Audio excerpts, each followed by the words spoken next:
এখানে কোনো মুভমেন্ট করা যাচ্ছে না খুব বেশি মুভমেন্ট করলে কিন্তু পুরো দম বন্ধ হয়ে যাচ্ছে, নিঃশ্বাসের প্রবলেম হচ্ছে। এখানে কিন্তু খুব সাবধান, দারুণ স্লিপারি, প্রচন্ড পরিমাণে স্লিপারি। আমার বাঁ পাশে এই যে পাহাড়টা, এই পাহাড়টার ঠিক পিছনেই পাহাড়গুলোর আকৃতিটা পুরো মনে হচ্ছে যেন একটা সিঙ্গারা বসানো আছে।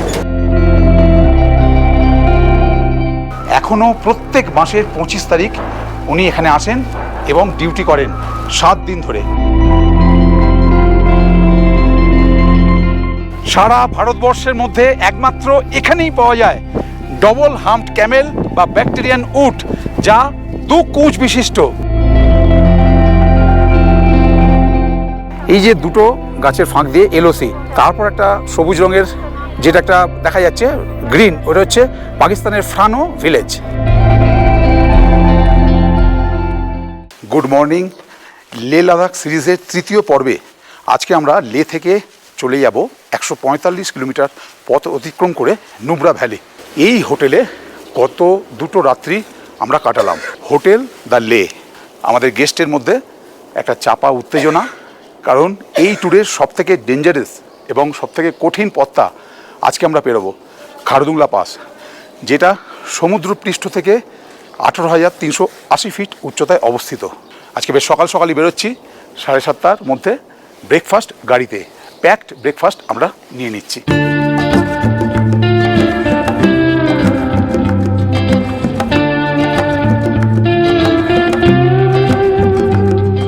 এই লে শহর থেকে জাস্ট 40 কিলোমিটার পরেই আমরা পার করব খারদুংলা পাস, যা সমুদ্রপৃষ্ঠ থেকে 18,382 ফিট উচ্চতায় অবস্থিত এবং এটি পৃথিবীর 3য় উচ্চতম মোটরেবল পাস বা মোটরযান রোড।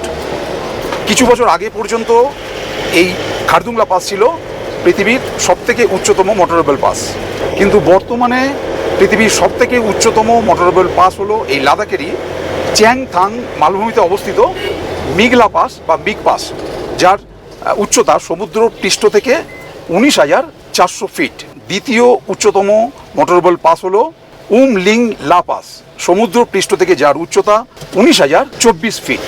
আজকের প্যাকড ব্রেকফাস্টে 2টো কেকের প্যাকেট, 2টো বিস্কিটের প্যাকেট, তার মধ্যে একটা ব্রাউন বিস্কিটের প্যাকেট আছে, এর সঙ্গে আছে কলা আছে এবং ডিম আছে, আর তার সঙ্গে আপেল। আচ্ছা, এইটা দিদি কিনেছেন, সবাইকে খাওয়াচ্ছেন, আমেরিকান অ্যাপেল জুসি। একটা আইবেক্স, ওই দেখুন একটা আইবেক্স যাচ্ছে, জোরে ছুটছি, ওই রাস্তা পার হয়ে গেল। এই যে আইবেক্স দেখুন, ও ব্যাপক লাগলো, ব্যাপক। এরকম স্পিতি ভ্যালির ওখানে দেখেছিলাম, কিন্তু সঙ্গে সঙ্গে এই আইবেক্সের দর্শন পাওয়া মুশকিল, ইনস্ট্যান্ট লুকিয়ে পড়ে। জল খাও স্যার, জল।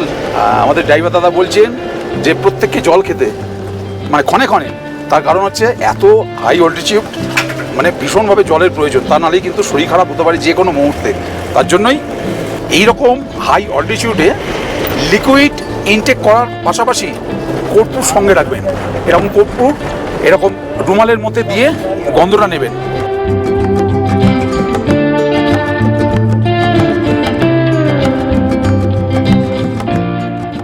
লে থেকে 24 কিলোমিটার পথ পার করে ফেললাম, চলে এলাম সাউথ পল্লু চেকপোস্ট।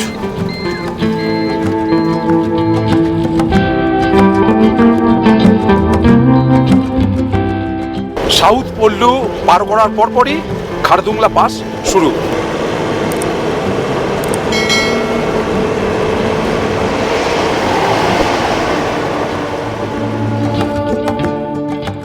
নিচের থেকে আমরা বরফাবৃত পাহাড়গুলো যেগুলো দেখছিলাম, সেইগুলো দেখুন এখন আই লেভেল থেকেও নিচে চলে গেছে, মানে আমরা কতটা উঁচুতে উঠে পড়েছি। লে শহরের যত ওয়াটার সাপ্লাই তার অধিকাংশই বা সিংহভাগই এই গ্লেসিয়ারের ওপর নির্ভরশীল। চলে এলাম লে থেকে 40 কিলোমিটার পথ পার করে 18,382 ফিট উচ্চতায় অবস্থিত খারদুংলা পাস। আর এখানে স্নোফলস হচ্ছে, স্নোফলস প্রত্যেকটা জায়গায় কিন্তু স্নোফলস পাচ্ছি। প্রচুর গাড়ি। একটা বোর্ড দেওয়া আছে খারদুংলা। এত হাই অল্টিটিউড, এখানে কোনো মুভমেন্ট করা যাচ্ছে না। খুব বেশি মুভমেন্ট করলে কিন্তু পুরো দম বন্ধ হয়ে যাচ্ছে, নিঃশ্বাসের প্রবলেম হচ্ছে। এবং এখানে কিন্তু 5 মিনিট থেকে 10 মিনিটের বেশি আর্মির লোকেরা দাঁড়াতে দিচ্ছেন না। এখানে একটা ভিউ পয়েন্ট মতো করা আছে এবং পুরো ফ্ল্যাগ দিয়ে ঘেরা। এই হচ্ছে ভিউ পয়েন্ট।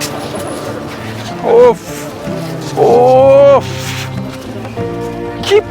কি ভিউ, চমৎকার। রোদটা পড়েছে এখানে, পুরো আরও জেল্লা দিচ্ছে যেন। দেখুন এই দিকের বরফটা এবং এই দিকের বরফটা দুটো ডিফারেন্স। 1976 সালে BRO অর্থাৎ বর্ডার রোড অর্গানাইজেশন এই খারদুংলা পাস বা মোটরেবল রোড নির্মাণ করে এবং 1988 সালে প্রথম সাধারণ যানবাহনের জন্য এই রাস্তা খুলে দেওয়া হয়।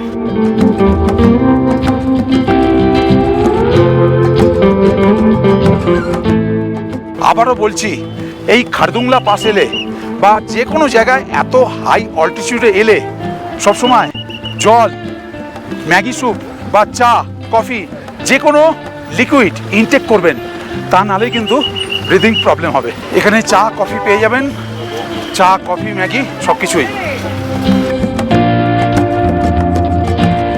খারদুংলা অতিক্রম করার সময় মনে হয় এ যেন কোনো এক নাম না জানা মেঘের রাজ্যে পৌঁছে গেছি।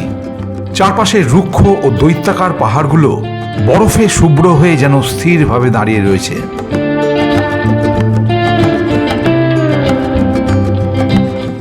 রাস্তায় যেতে যেতে স্নোফল থেকে আবার নেমে পড়লাম। প্রকৃতিকে ছেড়ে যাওয়া যাচ্ছে না। এই বরফ, ওই বাবারি, ঠিক আছে, বিউটিফুল লাগছে, দারুণ এনজয়, দারুণ একদম পুরো বরফে। এখানে কিন্তু খুব সাবধান, দারুণ স্লিপারি, প্রচণ্ড পরিমাণে স্লিপারি। কিন্তু ওই পাগল হয়ে গেলে যা হয় প্রকৃতি দেখে, জানেনই যারা ভিডিও আমার দেখেন তারা জানেন যে প্রকৃতি দেখলে আমি পাগল হয়ে যাই। এখনো তাই হয়েছি। এই দেখুন উঠছি। খারদুংলা পাস থেকে একবারে নিচের দিকে আমরা নেমে আসছি এবং প্রায় 16 থেকে 17 কিলোমিটার পথ পার করে চলে এলাম নর্থ পল্লু চেকপোস্ট। খারদুংলা থেকে প্রায় 2000 ফিট নিচে এই নর্থ পল্লু চেকপোস্ট। এখানে ম্যাগি, চা, কফি পরপর অনেক দোকান আছে, খেয়ে নিতে পারেন। এবং ওইটা দেখুন একটা পরিষ্কার পরিচ্ছন্ন ওয়াশরুম আছে। নর্থ পল্লু থেকে 18 কিলোমিটার পথ পার করে চলে এলাম খারদুং ভিলেজ। এই খারদুং ভিলেজ ইয়াক বা চামড়ি গাইয়ের জন্য প্রচণ্ড বিখ্যাত।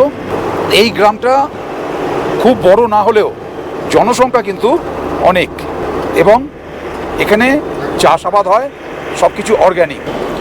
কি প্রচণ্ড ধুলো ঝড় হচ্ছে দেখুন, এখানে পুরো স্যান্ড ভর্তি এবং তার জন্য প্রচণ্ড ধুলো উঠছে। যেহেতু এটা সাদা বালিয়ারি অঞ্চল, তাই এখানে অলওয়েজ এরকম ধুলো ঝড় চলতেই থাকে। সম্পূর্ণ রাস্তাটা ধুলোয় ঢেকে গেছে দেখুন।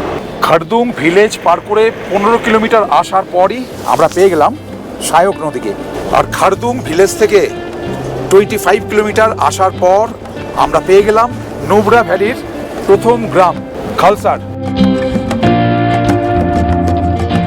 খালসার ভিলেজটা জাস্ট পেরিয়েই এরকম একটা জায়গায় আমরা লাঞ্চ করতে নেমেছি। অনবদ্য একটা এক্সপিরিয়েন্স। দেখুন সকলে লাঞ্চ করছেন এবং এই হচ্ছে সায়ক নদী।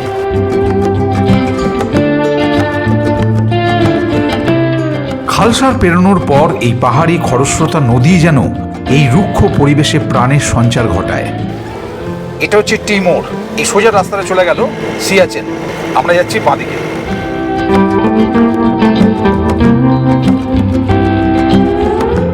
খালসার ভিলেজ থেকেই কিন্তু আমরা নুব্রা ভ্যালিতে প্রবেশ করে গেছি। আর এটি হলো নুব্রা উপত্যকার সদর দপ্তর ও বৃহত্তম গ্রাম ডিস্কিট। একদম নুব্রা ভ্যালির ওপর দিয়ে আমরা চলেছি। এইটা যদিও মেন রোড নয়, কারণ ওই দিকটায় কনস্ট্রাকশনের কাজ চলছে, যার ফলে আমরা এই রাস্তা দিয়ে যাচ্ছি। প্রাচীনকালে এই নুব্রা ভ্যালি পরিচিত ছিল লডুমরা নামে, যার অর্থ ফুলের উপত্যকা। নুব্রা এবং শায়ক নদীর অববাহিকায় গড়ে ওঠা এই উপত্যকায় রুক্ষ পাহাড়, তুষারাবৃত চূড়া এবং সবুজ মরুদ্যানের এক চমৎকার মিশ্রণ দেখা যায়। বিশেষ করে নুব্রা ভ্যালির হুন্ডার অঞ্চলের এই বিস্তীর্ণ রূপালী বালিয়াড়ি একটি বিস্ময়কর উচ্চতার ঠান্ডা মরুভূমি, যা সারা ভারতবর্ষের মধ্যে একমাত্র এখানেই দেখা যায়। এখানে দুটো সাঁকো আছে, ওই একটা এবং এই একটা। এই সাঁকো পেরিয়ে যেতে হচ্ছে হুন্ডার ডেজার্ট এবং নিচে দিয়ে বয়ে চলেছে শায়ক নদী। সারা ভারতবর্ষের মধ্যে এই হুন্ডার ডেজার্টই হলো একমাত্র কোল্ড ডেজার্ট, যা সমুদ্রপৃষ্ঠ থেকে 10,000 ফিট উচ্চতায় অবস্থিত। এবং এখানের বিশেষভাবে বিখ্যাত হলো ডবল হাম্পড ক্যামেল বা ব্যাকটেরিয়ান উট, যা দুকুচ বিশিষ্ট, একমাত্র সারা ভারতবর্ষের মধ্যে এখানেই পাওয়া যায়। এখানে 3 ধরনের রাইড করতে পারবেন।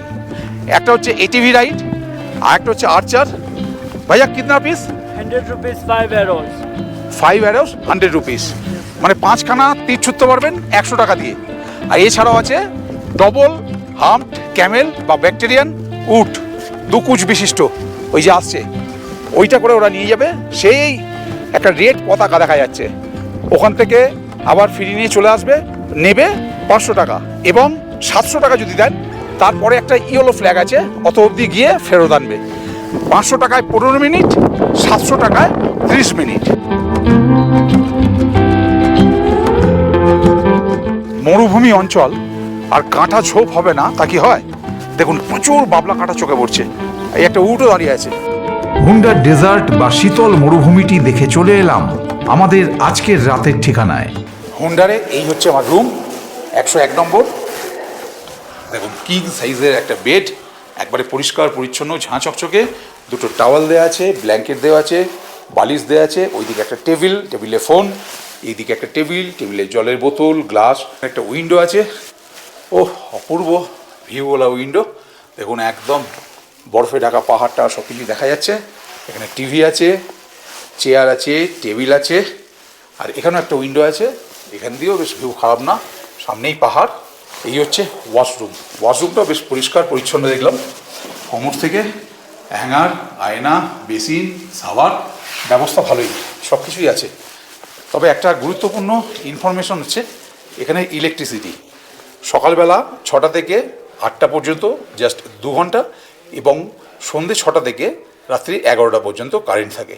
বাকি সময় কিন্তু এখানে ইলেকট্রিসিটি পাবেন না। আজকে ডিনারে ভাত, ডাল, আলু ভাজা, আলু পোস্ত, মাছ, চাটনি। Good morning. আজকে 10th জুন 2026। আমরা এখন আছি লাদাখের নুব্রা ভ্যালির হুন্ডারে। গতকাল আমরা এই হোটেলে উঠেছি, দ্য মিল্কি ওয়ে।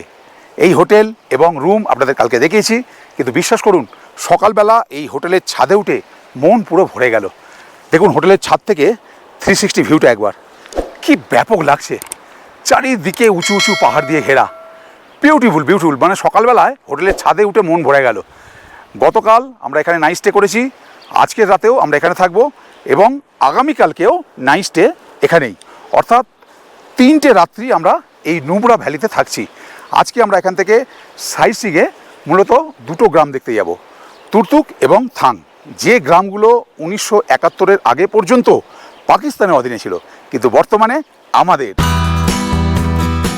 ব্রেকফাস্টে গরম গরম রুটি, সাদা আলু চচ্চড়ি আর ডিম সিদ্ধ খেয়ে বেরিয়ে পড়লাম আজকের সাইট সিইংয়ে। আজকে প্রথমেই আমরা যাব তুর্তুক ভিলেজ। হুন্ডার থেকে তুর্তুক ভিলেজের ডিস্টেন্স 75 কিলোমিটার। সম্পূর্ণ লাদাখ ট্যুরটাই বৈচিত্র্যে ভরা। এখানকার প্রত্যেকটা স্পট তো বটেই, সম্পূর্ণ রোড জার্নিটাই যেন এক অনবদ্য অভিজ্ঞতা। এখানকার প্রতিটা পাহাড়ের রং প্রতিটা মুহূর্তেই যেন পাল্টে যায়, কখনো বাদামি, কখনো কালো, কখনো নীল, আবার কখনো যেন ধূসর লাল বর্ণের। আর এসব রং বেরঙের পাহাড়ের গা ঘেঁষে বয়ে চলেছে খরস্রোতা শায়ক নদী। এই লাদাখকে ভগবান যেন নিজের জন্যই বানিয়েছেন। এই লাদাখ ট্যুরে না এলে বিশ্বাসই করতে পারতাম না যে এরকম মনোমুগ্ধকর জায়গা হতে পারে। দেখুন একবার,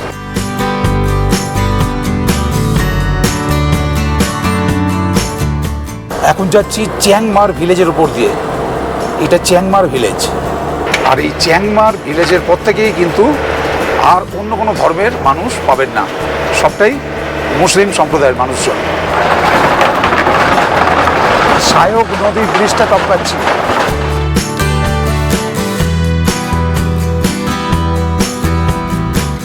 এখন ঢুকে পড়েছি বগদান ভিলেজ। এই বগদান ভিলেজের পর থেকেই সমস্ত অঞ্চলটা পাকিস্তান ক্যাপচার করে রেখে দিয়েছিল। সায়ক নদীর তীরে অবস্থিত মনোরম এই পাহাড়ি গ্রামটি বাল্টি সংস্কৃতির জন্য পরিচিত এবং সুস্বাদু অ্যাপ্রিকট ফলের জন্য বিখ্যাত। সায়ক নদীকে তখন একবার পেরিয়ে বগদান ভিলেজের ভেতর দিয়ে এসে আবার একবার সায়ক নদীকে ক্রস করছি।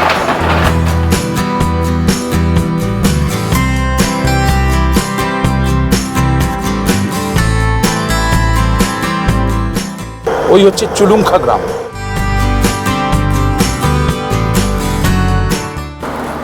এই চলে এলাম তুর্তুক ভিলেজ। আপনাদের বলে দিই, আমরা কিন্তু তুর্তুক গ্রামে এসে গাড়ি থেকে ওখানে নেমেছি, নেমে ওই দিকে উঠে গেছি। ওই দিকে উঠে এই যে গ্রিন ব্রিজটা, এই ব্রিজটার ওই দিকটা হচ্ছে প্যালেস, এবং এই ব্রিজটার এই দিকেও কিন্তু তুর্তুক গ্রাম, এইদিকেও কিন্তু অনেক দ্রষ্টব্য জায়গা আছে, এবং নিচে দিয়ে দেখুন বয়ে চলেছে সায়ক নদী। আখরোট গাছ, এ দেখুন আখরোট হয়ে রয়েছে। এই তুর্তুক গ্রামের ভেতর দিয়ে যেতে যেতে এরকম অনেক মাসিমা আছেন, দিদি আছেন, যারা এরকম মালবেরি বিক্রি করছেন, আখরোট বিক্রি করছেন। এই হচ্ছে মালবেরি এবং এই হচ্ছে আখরোট। এগুলো দাম বলছে এক একটা কাপ 50 টাকা করে, তা 30 টাকা করে বললে দেখছি দিয়ে দিচ্ছে। দেখি একটা মালবেরি খেয়ে কীরকম। দারুণ জুসি। ধরো।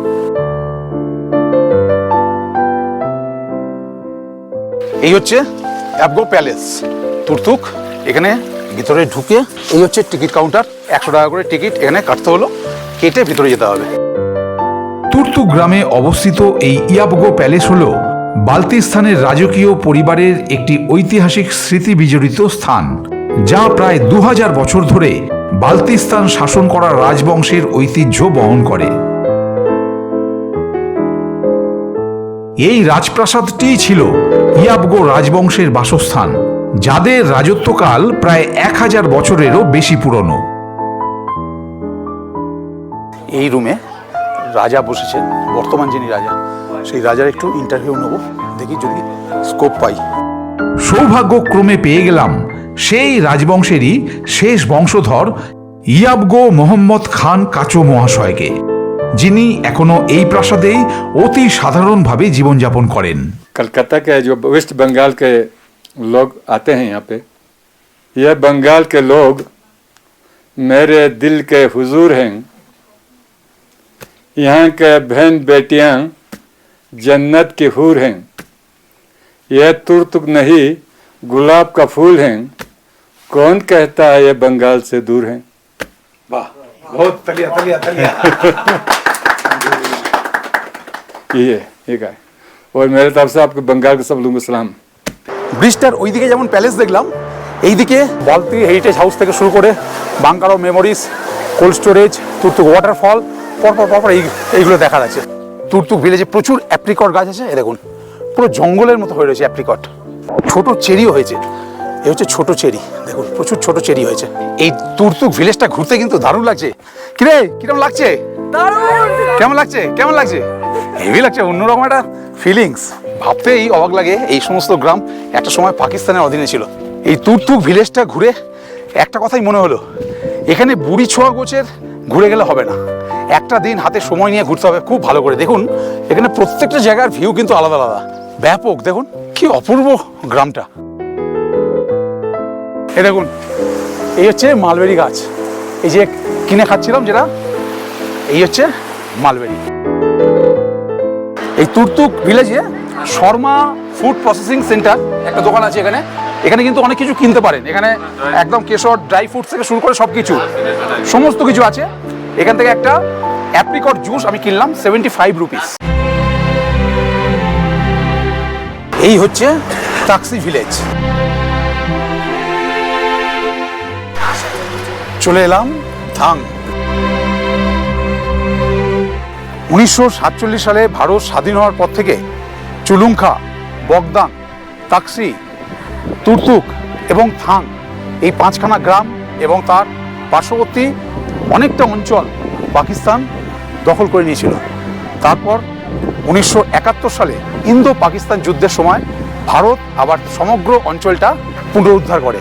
আমরা এখন চলে এসেছি সেই থাং ভিলেজে, আর আস্তে আস্তে বগদান, তাকসি, তুর্তুক প্রত্যেকটা গ্রামই আপনাদের দেখিয়েছি।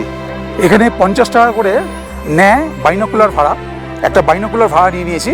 এখান থেকে দেখুন বাইনোকুলার দিয়ে দেখা যায় এই যে দুটো গাছের ফাঁক দিয়ে এলওসি, একটা ইয়েলো কালারের ছোট্ট ঘর মতো আছে এলওসি, তারপর হচ্ছে সায়ক নদী যেটা পাকিস্তানে চলে গেছে নুব্রা ভ্যালি থেকে এসে, এবং তারপর যে একটা সবুজ রঙের ক্ষেতি ওটা হচ্ছে পাকিস্তানের ক্ষেতি, তারপর একটা সবুজ রঙের যেটা একটা দেখা যাচ্ছে গ্রিন ওটা হচ্ছে পাকিস্তানের ফ্রানো ভিলেজ।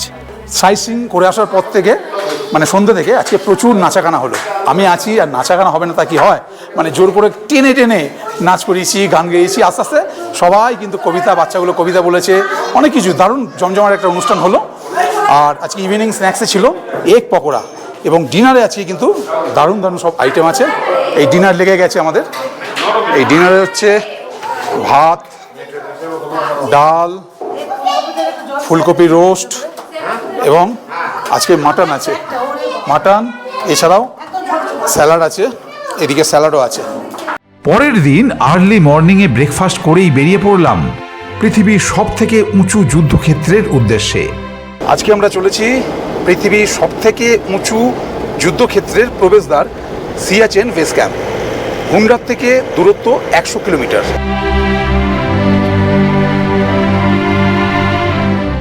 এখন চলেছি আমরা ডিস্ট্রিক্টের উপর দিয়ে। খারদুংলা থেকে আমরা যেরকমভাবে হুন্ডার পৌঁছেছিলাম, খালসার, ওয়ারসি, পানামিক এইসবের উপর দিয়েই আমরা সিয়াচেন পৌঁছবো। এই ট্যুরে কাল পর্যন্ত প্রতিদিন আমরা সানি ওয়েদার পেয়েছি, কিন্তু আজকে দেখুন একবারে ক্লাউডি, এবং এর ভিউটা সম্পূর্ণ আলাদা।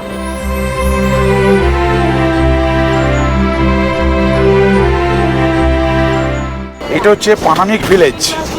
এই পানামিক ভিলেজে একটা হট স্প্রিং আছে যেটা ফেরার পথে আমরা দেখব।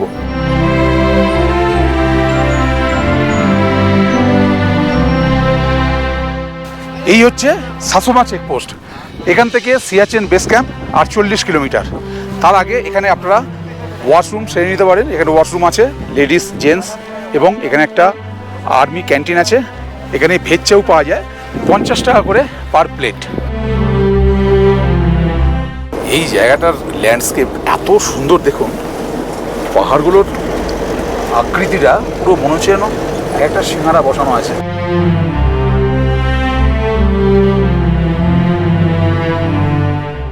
এই হলো ওয়ারসি ভিলেজ।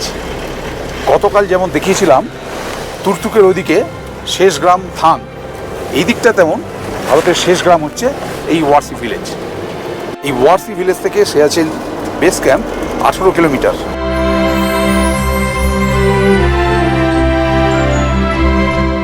ওই হচ্ছে সিয়াচেন গ্লেসিয়ার।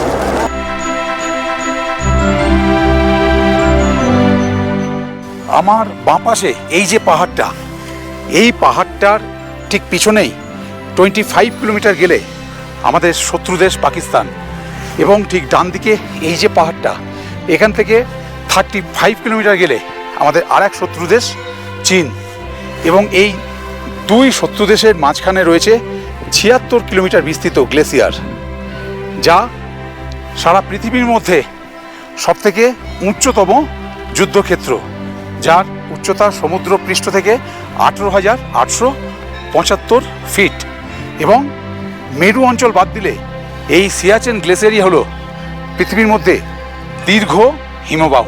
এই হচ্ছে ওপি বাবা মন্দির। এই ওপি বাবা মন্দিরটা হচ্ছে আমাদের সিকিমের যেমন ছাঙ্গু থেকে যাই যে বাবা মন্দির, হরভজন সিং মন্দির, যেটা ওখানেটা ওরকমই। এই যে ওপি বাবা মন্দির। ওপি মিন্স ওম প্রকাশ।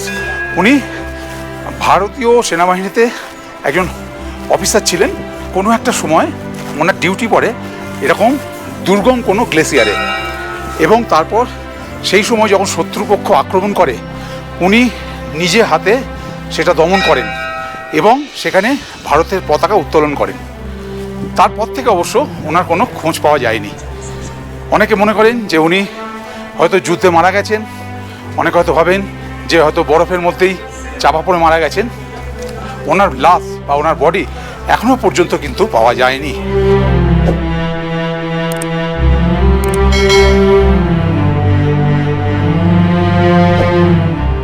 মনে করা হয় এখনও প্রত্যেক মাসের 25 তারিখ উনি এখানে আসেন এবং ডিউটি করেন 7 দিন ধরে। তাই প্রত্যেক মাসের ওই 7টা দিন একটু সিকিউরিটি কম থাকলেও মাসের বাকি দিনগুলো সিকিউরিটি অনেক টাইট থাকে। আর এটাই বিশ্বাস। বাবাজির এই মন্দিরে প্রসাদও আছে, ইচ্ছে মতো প্রসাদ নিতে পারেন যেরকম পছন্দ। কাজু বাদাম আছে, লাড্ডু আছে, বিস্কিট আছে, চকলেট আছে, পেস্তা আছে। বেস ক্যাম্প থেকে একটুখানি বেরিয়ে আসতেই দিয়েছেন ওয়ার মেমোরিয়াল। শীতকালে এখানকার টেম্পারেচার -30 থেকে -32-এ নেমে যায় এবং দেখছেন এই যে ফ্ল্যাগগুলো লাগানো আছে প্রচণ্ড উঠছে, কি জোরে আওয়াজ হচ্ছে। মানে এখানে জওয়ান যারা আছেন, যারা আর্মি আছেন, কীরকম প্রতিকূলতার মধ্যে থাকেন। এখানে দেখুন, এই হচ্ছে আমাদের ন্যাশনাল ফ্ল্যাগ, 120 ফুট উচ্চতা এবং তারপর প্রত্যেকটা কিন্তু ইন্ডিয়ান ফ্ল্যাগ আছে।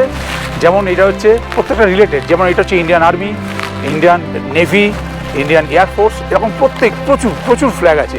সব কিন্তু ইন্ডিয়ার যে কোনো ইউনিট রিলেটেড। যেতে যেতে নিয়ে পড়লাম পানামিক হট স্প্রিং। গাড়ি করে খানিকটা উঠলাম, এই ওপরে ওঠার পর দেখুন ভিউটা ব্যাপক। এবং এখানে যেতে গেলে এখানে 50 টাকা করে টিকিট, এই যে 50 টাকা করে টিকিট আছে। এখানে 3টে পার্ট দেখতে পাচ্ছি, এই একটা পার্ট, ওপরে এই একটা পার্ট আছে এবং আরও একটু ওপরে উঠলে এখানেও দেখছি একটা পার্ট আছে। কারাকোরাম এবং লাদাখ পর্বতমালার মাঝে অবস্থিত এই নুব্রা ভ্যালির বৈচিত্র্যময় পরিবেশে মুগ্ধ হয়ে গেলাম। তার সাথে এখানেই শেষ করলাম লে লাদাখ সিরিজের 3য় পর্ব। পরের পর্ব তথা শেষ পর্ব হবে আরও ইন্টারেস্টিং, কারণ এরপরই হাজির হয়ে যাব বিস্ময়কর প্যাংগং লেকে।